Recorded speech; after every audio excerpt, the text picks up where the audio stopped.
기본권을 침해한다는 논란으로 거센 저항에 휩싸인 방역 패스. 기본권에 대한 입장이 정부와 일부 국민 사이에 큰 대립을 보이고 있던 중에 법원의 결정으로 논란이 일단락되며 정부는 18일부터 일부 다중이용시설의 방역 패스 적용을 중단했습니다. 코로나19 변이 바이러스부터 방역 패스 도입, 백신 부작용과 접종이 어려운 사람들까지. 명절을 앞두고 끝이 보이지 않는 코로나19 상황에 걱정이 커져가고 있습니다.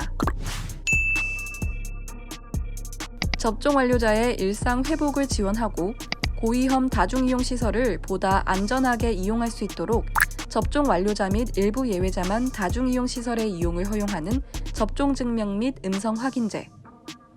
지금까지의 방역 패스는 유흥시설이나 실내 체육시설과 같은 고위험 다중이용시설, 감염 취약시설의 출입에 사용되는데요.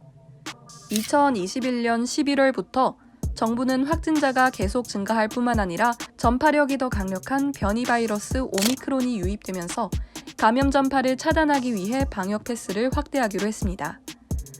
따라서 2021년 12월 13일부터 식당, 카페, 학원, 독서실, 스터디 카페 등 일상적인 공간에서도 방역 패스가 적용되기 시작했는데요. 특히 다수의 청소년이 자주 이용할 수밖에 없는 시설에도 방역 패스를 적용함에 따라 강제 접종을 부추기는 것이 아니냐는 논란이 일었습니다. 정부는 학습권보다 감염 보호가 우선이라고 강조했지만 학부모들은 아직 성인이 되지 않은 아이들의 백신 접종 부작용을 걱정할 수밖에 없는 상황입니다. 또한 방역 패스 유효 기간을 2차 접종 후 6개월로 제한하면서 비접종자들 사이에서도 논란이 생겼는데요.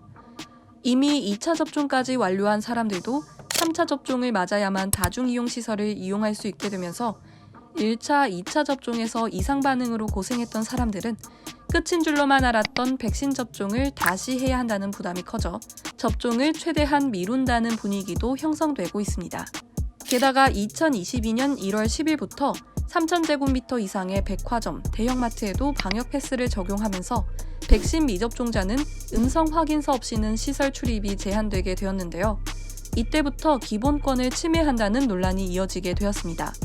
임산부나 지병으로 미접종한 사람들, 부작용 위험으로 미접종한 사람들까지 방역 패스 시설 출입을 하기 위해 접종을 강제하는 게 아니냐는 의견이 나왔습니다. 이에 서울행정법원 4부는 지난해 말 조두형 영남대 의대 교수 등 1000여 명이 제기한 방역 패스 취소, 집행정지, 가처분 신청을 일부 받아들이게 되었습니다. 피신청인 질병관리청장, 보건복지부 장관, 서울시장 중 서울시장에 대한 것만 받아들인 것인데요. 재판부에 따르면 일부 다중이용시설의 방역 패스 도입은 공익으로 인정된다고 보았지만 생활 필수시설에 해당하는 상점, 마트, 백화점의 일률적인 포함이 백신 미접종자들에게는 지나친 제한이라고 지적했습니다. 하지만 서울행정법원 13부의 백신 미접종자 A씨가 보건복지부 장관을 상대로 방역 패스 집행정지를 신청한 것은 기각되었는데요. 소형 점포, 전통시장, 온라인에서 물품 구매가 가능하다는 점을 들어 긴급하게 방역 패스 효력을 정지할 필요가 없다고 판단한 것이죠. 물론 피신청인이 각기 다른 사안이었지만 같은 사안에 대해서도 재판부의 다른 결정이 나오면서 혼란은 더욱 가중되고 있습니다. 서울은 방역 패스가 완화되었지만 서울 외 다른 지역과 방역 패스 모순이 발생하면서 형평성에 대해서도 논란이 발생했는데요. 결국 정부는 일부 논란이 일었던 다중이용 시설인 대형마트, 백화점, 영화관, 독서실, 도서관, 학원에 대해 방역 패스 적용을 18일부터 중단했습니다.